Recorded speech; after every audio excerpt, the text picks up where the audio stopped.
नमस्कार, स्वागत है आप सभी का कैंपस न्यूज़ 24/7 में। राष्ट्रीय शिक्षा नीति 2020 के तहत कई नियमों में बदलाव किए गए हैं। ये बदलाव बच्चों की पढ़ाई पैटर्न के साथ साथ शिक्षक बनने की पात्रता से जुड़े हुए हैं। एनईपी के तहत अब 12वीं कक्षा के बच्चों को भी पढ़ाने के लिए टीईटी यानी टीचर एलिजिबिलिटी टेस्ट को पास करना अनिवार्य होगा। अभी तक 8वीं कक्षा तक शिक्षक बनने के लिए ही टीईटी जरूरी होता था, चाहे आप केंद्र सरकार के किसी स्कूल में पढ़ाएं या फिर राज्य सरकार के स्कूल में।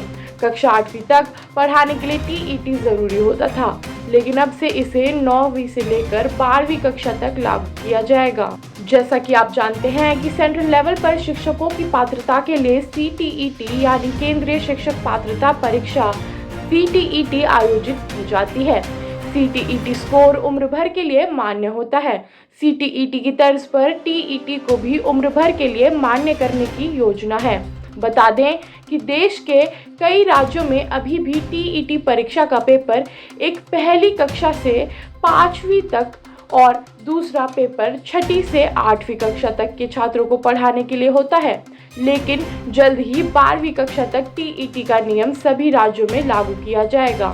हरियाणा, केरल, ओडिशा सहित 3 अन्य राज्य सरकार ने टीईटी नियमों में बदलाव किया है। इन राज्यों में एसटीईटी यानी प्रदेश शिक्षक पात्रता परीक्षा 12वीं कक्षा तक के लिए लागू कर दी गई है।